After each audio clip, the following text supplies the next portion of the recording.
Hello guys, welcome back to my YouTube channel. तर आजचा video असणार आहे मराठीमध्ये, कारण आज आपण करणार आहोत एका मराठी फिल्मच्या टीजरचा रिव्ह्यू। चला तर मग। सत्ता कुणाचीही असो, पण आता खुर्ची आपलीच असं म्हणत खुर्ची नावाचा मराठी सिनेमा आपल्या भेटीला येणार आहे येत्या 12 जानेवारी 2024 ला आपल्या जवळच्या सिनेमागृहात।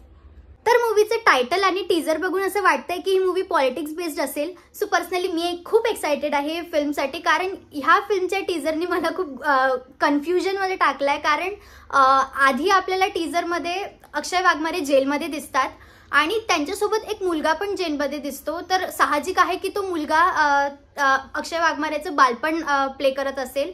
पण मग नेक्स्ट शॉटमध्ये आपल्याला राकेश बापट दिसतात जेलमधून निघताना आणि परत तो मुलगा दिसतो।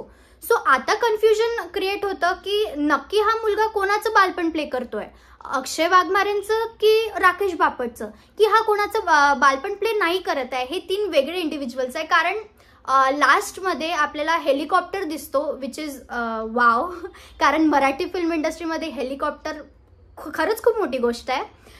सो हे तिघही त्या चॉपर मधून खाली उतरताना दिसतात। सो आता काही कळत नाहीये की नेमकं कोणाचं बालपण हा मुलगा प्ले करतो आहे किंवा कोणाचं बालपण प्ले नाही करत आहे।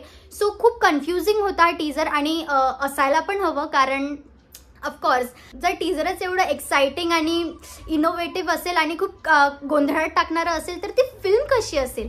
सो तर टीजरनीच असं कळतंय की ही फिल्म खरंच खूप मेहनतीने बनवली आहे। खूप बिग बजेट फिल्म आहे, कारण चॉपर अँड ऑल, आणि मराठी इंडस्ट्रीमध्ये काहीतरी नवीन ट्राय केला गेलेला आहे असं दिसून येतंय।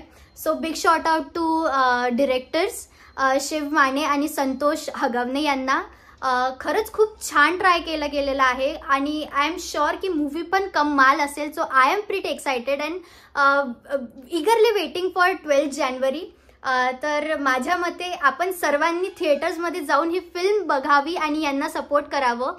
So if you enjoyed this video, do like, comment, share, subscribe and don't forget to hit the bell icon so that you will get notified whenever I upload the new video. Thank you.